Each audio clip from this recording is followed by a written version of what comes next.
application review, business review, investment, lifestyle, social politic.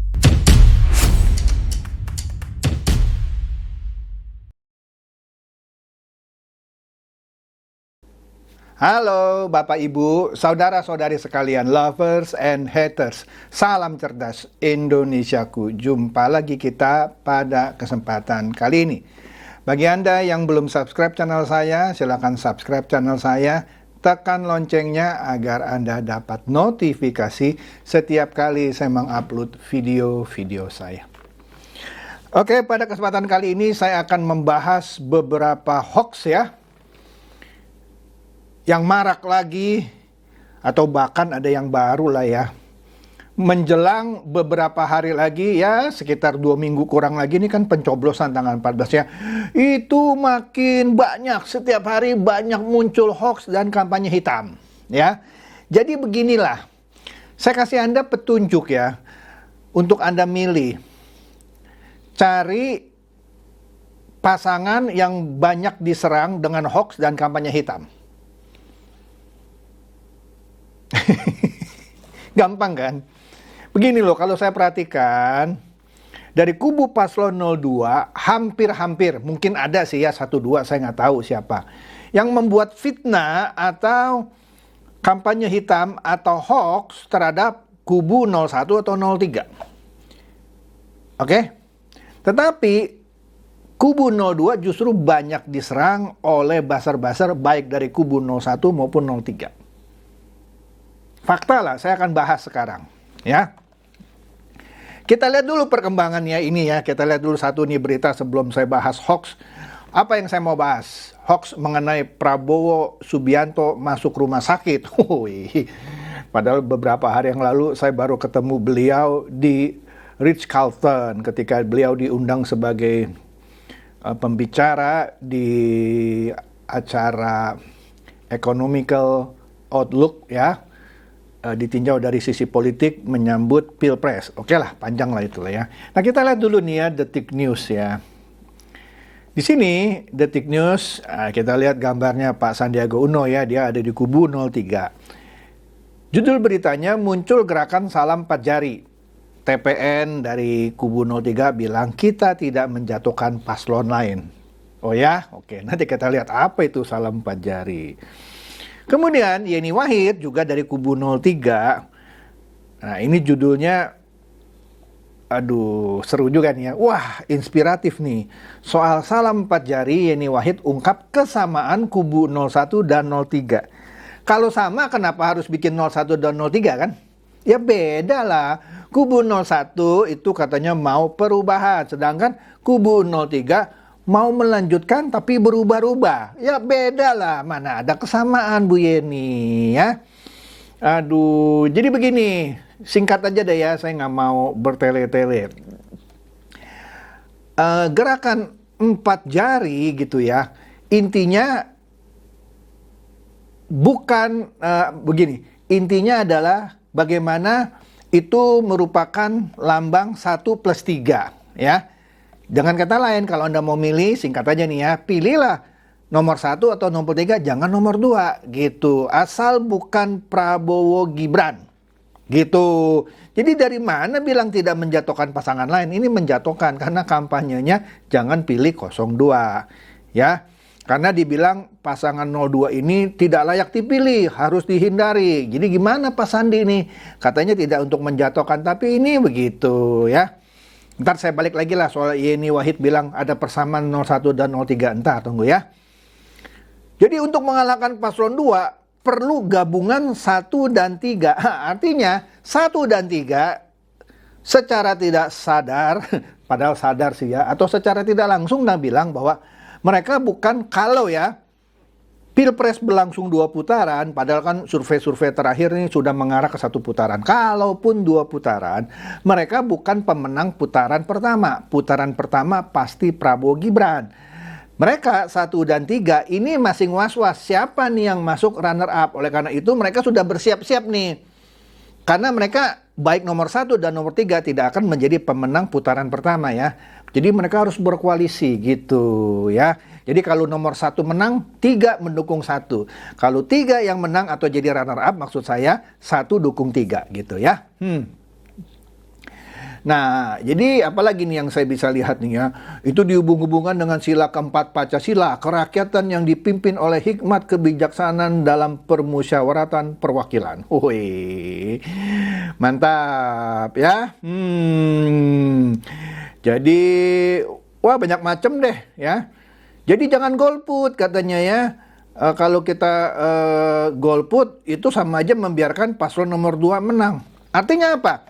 Mereka tahu kalau golput elektabilitasnya si 02 tambah tinggi, ya dong. Karena golput, maka itu pilih dah. Kalau nggak 1-3 dah katanya gitu ya. Aduh, gitu kira-kira ya. Nah, oke lah kita lanjut nih ya. Itu maksudnya gerakan 4 jari. Lanjut nih ya dari gerakan 4 jari ke berita mengenai ada politisi dari kubu 01 dan kubu 03 ya yang diperiksa KPK. Kita lihat dari kubu 03 dulu ya, yaitu Ibu Ripka Ciptaning. Ibu Ripka Ciptaning itu dipanggil KPK terkait kasus korupsi. Nah, kita lihat ini beritanya dari JPNN bahwa Ibu Ripka Ciptaning dipanggil KPK terkait kasus korupsi.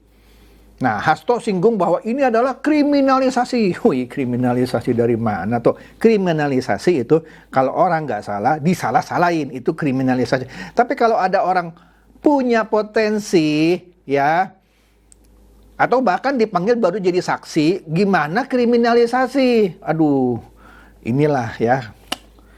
Kenapa dipanggil? Karena sebagai saksi ya.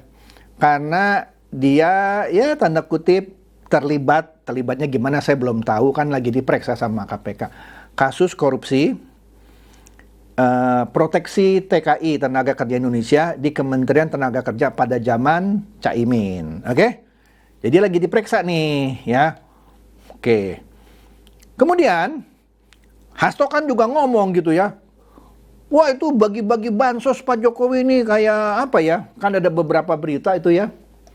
Mau menyogok rakyat ya. Ada si bule kan yang ada videonya ya, yang lagi disomasi itu si bule sekarang. Ini ada seorang Andi Budiman ya, mencuit, bagikan bansos itu baik. Ya dong, orang lagi susah dibagi-bagi bantuan sosial. Itu juga dari dulu ada yang namanya bansos ya. Yang jahat itu korupsi bansos. Nah, apa nih maksudnya korupsi bansos ya? Jadi dia menyindir Hasto yang dari PDIP. Nah, Andi Budiman itu dari PSI ya. Jadi dia bilang bagikan bansos baik. Yang korupsi dana bansos yang jahat siapa? Ternyata dari politisi PDIP. Fakta ini, saya nggak pernah bikin hoax lah. Ini berita Agustus 2021 ya, bahwa politisi PDIP yang waktu itu jadi Menteri Sosial, yang sekarang kan Ibu Risma. Nah, dia akhirnya di reshuffle karena jadi tersangka, di penjara, diganti oleh Ibu Risma. Namanya Juliari Batubara. Saya nggak tahu, Anda masih ingat nggak?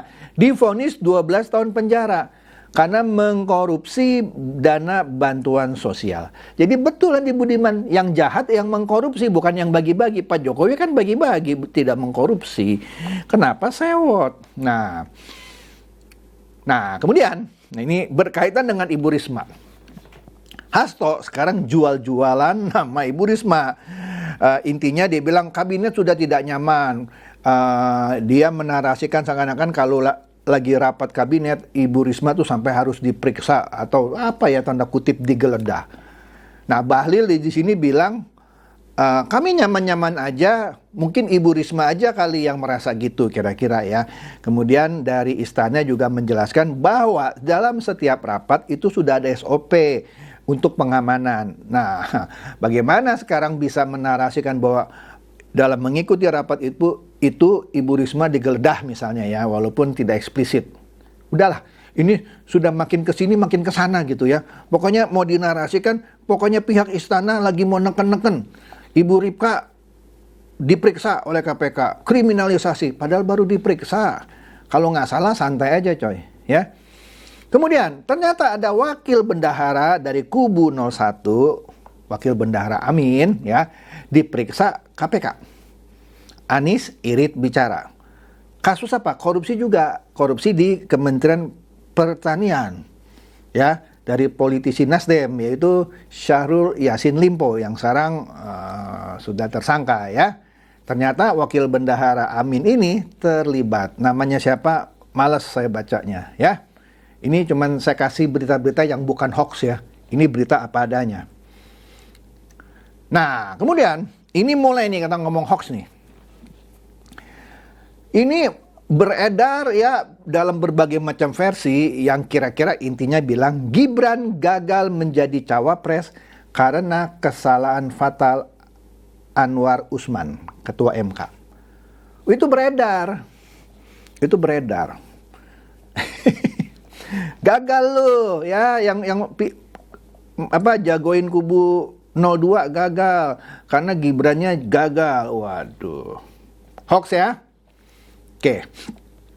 Hoax kedua adalah Prabowo Subianto dikabarkan masuk rumah sakit. Ya. Aduh. Saya baca tuh ya, hoaxnya tuh ya. Dia pakai gambar ini nih.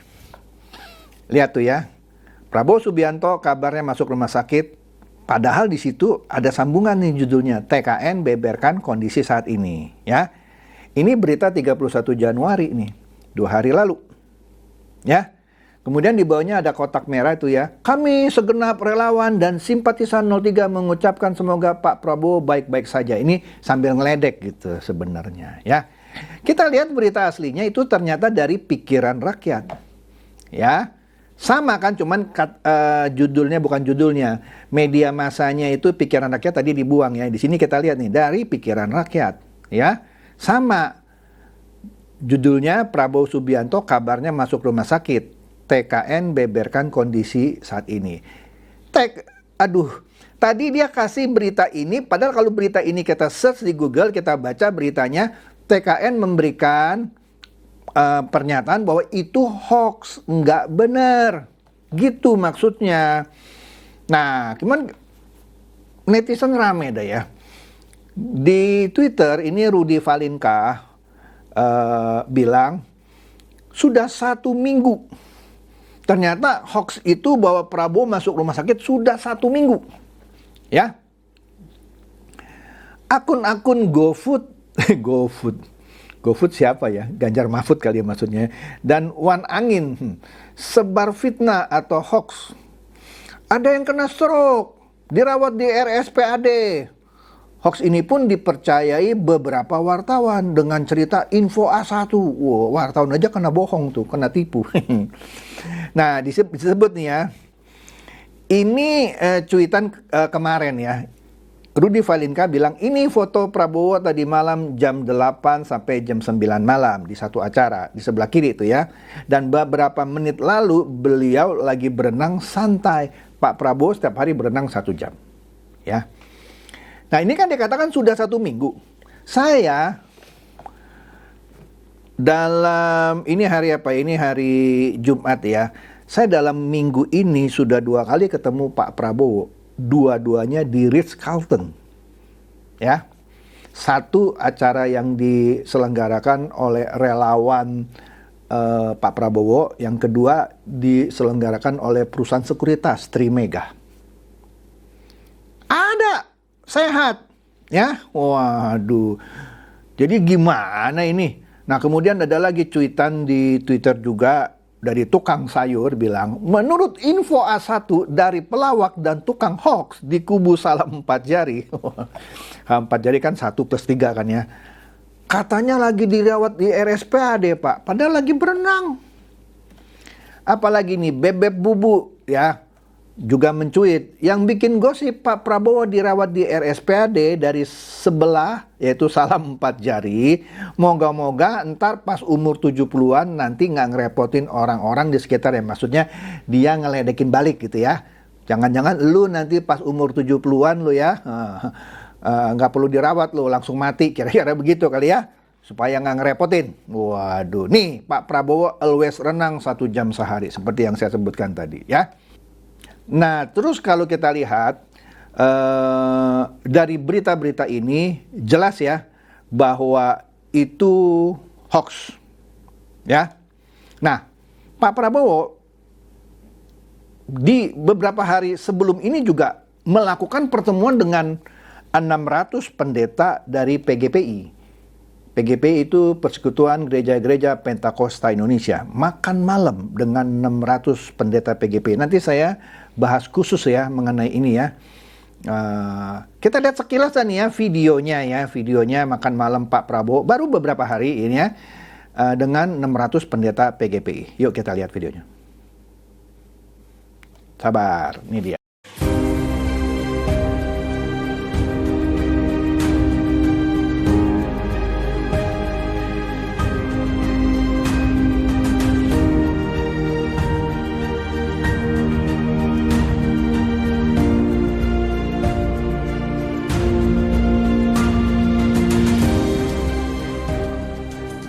Sesudah itu semua urusan dunia nomor 2, Pak.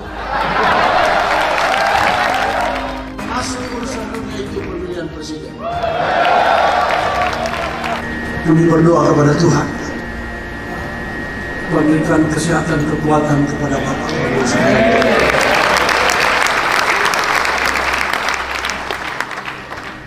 Dan biar kehendak Tuhan yang jadi bagi Bapak.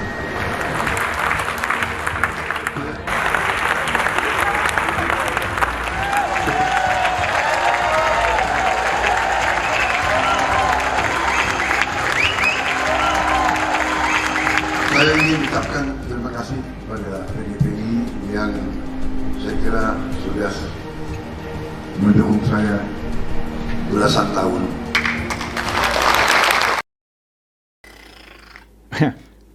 Sudah ya. Sehat walafiat itu hari Selasa. Hari Selasa.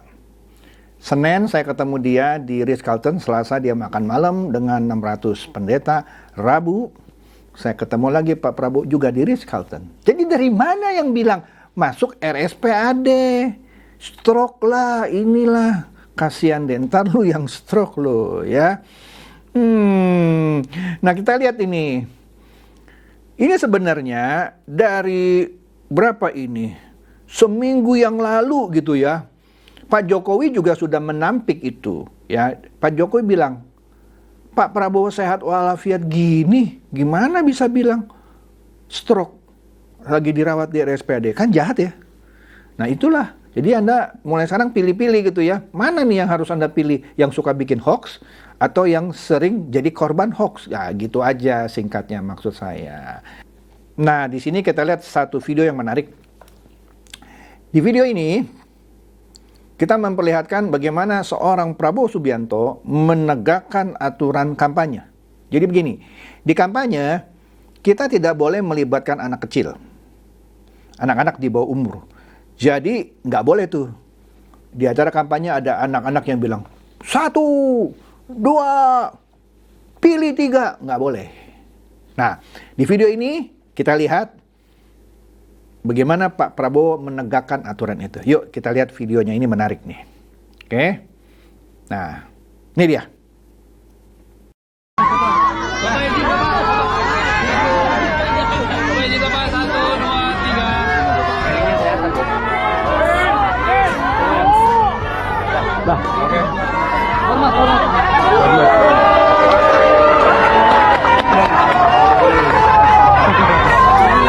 Anda lihat tadi Pak Prabowo menurunkan tangan anak itu ketika menunjukkan 2 jari. Karena itu bisa dianggap membiarkan anak-anak ikut berkampanye. Padahal anak ini menunjukkan simpatinya kepada Pak Prabowo. Menarik ya? Nah, kemudian kita lihat lagi ini. Ini ada cuitan ya di Twitter ya dari Katy. Nah, sebenarnya ini sebuah video dari Indro. Ya, Indro dari DKI ya, Dono Kasindo Indro ya. Benar Mas Indro, kita bukan pendukung receh. Anda tahu lah kan ya maksudnya ya. Mau apa lo gitu ya. Di situ videonya Indro bilang dia nggak pilih 01 katanya karena pinter ngibul katanya. Dia juga nggak pilih 03 karena pinter ngoceh. Jadi dia pilihnya 02. Kira-kira begitu videonya. Oke? Nah, ini menarik nih. Meme terakhir ini ya. Ini anak-anak kecil mengacukan dua jari, yaitu gambarnya Gibran lah sepertinya. Dia menduduki banteng. Seakan-akan dia sudah bisa menjinakkan kandang banteng. Walaupun Ganjar bilang, enggak, kandang banteng kita Jawa Tengah masih kokoh. Kita lihat nanti di tanggal 14. Itu saja dari saya, semoga ini mencerdaskan dan mencerahkan Anda semua. Silakan share video saya ini kepada teman-teman, sahabat, atau kerabat supaya mereka tambah cerdas dan tercerahkan. Seperti biasa, terima kasih.